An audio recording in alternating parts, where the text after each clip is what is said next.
Ernakulam എയർപോർട്ടിലെത്തി. Airport കണ്ടു. വിമാനം കയറി. ബാംഗ്ലൂരെത്തി.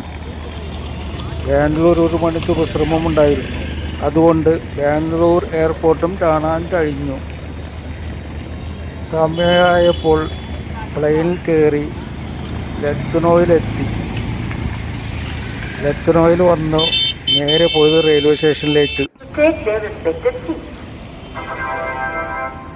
कृपया ध्यान दीजिए, वाराणसी सुल्तानपुर के रास्ते पाटलिपुत्र से आने वाली, कानपुर सेंट्रल मथुरा के रास्ते उदयपुर को जाने वाली गाड़ी संख्या 19670 Humsafar express platform number 5 पर आ रही है.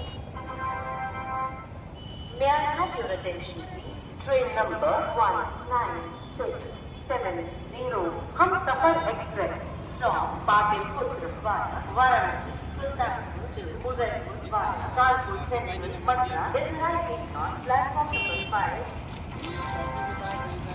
कृपया ध्यान दीजिए, कानपुर सेंट्रल के रास्ते आनंद विहार टर्मिनल से आने वाली अयोध्या कैंप को जाने वाली गाड़ी संख्या 22426 Vande Bharat express platform number 3 पर खड़ी है.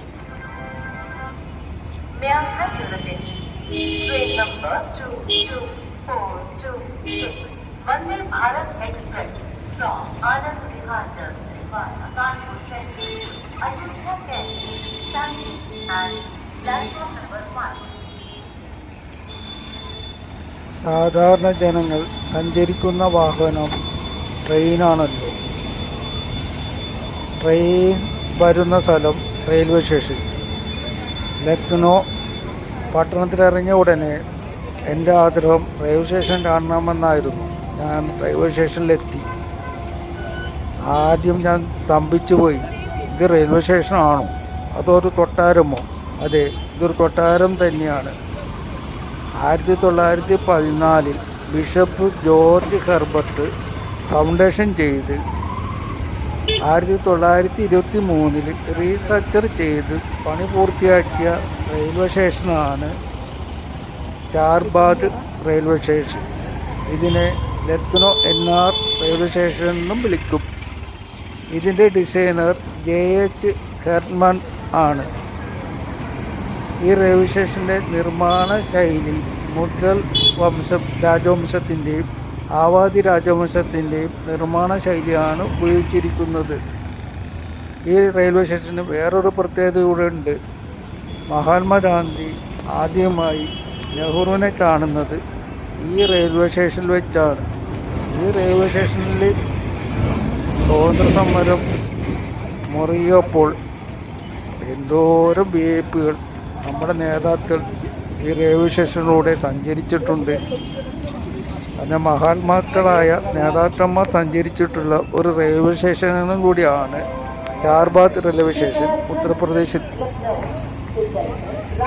ഇന്ന് ഇത് സാധാരണക്കാരെ നമ്മൾക്ക് സഞ്ചരിക്കാൻ സാധിക്കുന്നു.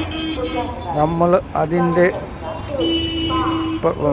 അതിൻ്റെ മഹാത്മ്യം മനസ്സിലാക്കാതെയാണ് സഞ്ചരിക്കുന്നത് എന്നാണ് എനിക്ക് തോന്നുന്നത്. മുഴുവൻ തുപ്പി വൃത്തികേടാക്കുന്നു. ഒരു പരിഗണന പൊതുജനങ്ങളാണ് സഞ്ചരിക്കുന്നത് എന്നുള്ള ഒരു പരിഗണന ബാക്കിയുള്ളവർ നൽകാത്തത് വളരെ കഷ്ടമാണ്. ഇവിടുത്തെ മുഖ്യമന്ത്രി പ്രത്യേക ശ്രദ്ധയിൽപ്പെടുത്തി ഈ റെയിൽവേ സ്റ്റേഷനും പരിസരവും വൃത്തിയായി സൂക്ഷിക്കാൻ മുൻകരുതലെടുക്കണം. പൊതുജനങ്ങളോട് പറഞ്ഞിട്ട് കാര്യമില്ല. അവരെ ഉപദേശിച്ച് ഒരിക്കലും നന്നാവില്ല. അവരെ നന്നാക്കാൻ ഒറ്റ മാർഗമുള്ളൂ, ശിക്ഷ.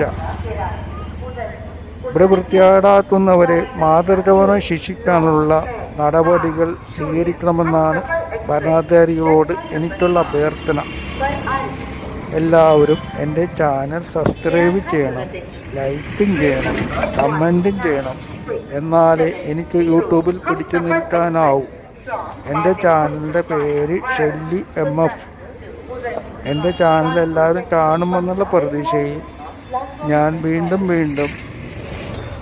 എൻ്റെ വീഡിയോകൾ അപ്ലോഡ് ചെയ്യുന്നതാണ്. സബ്സ്ക്രൈബ് ചെയ്യാത്തവർ ചെയ്യണമെന്ന് അഭ്യർത്ഥിക്കുകയും ചെയ്യുന്നു.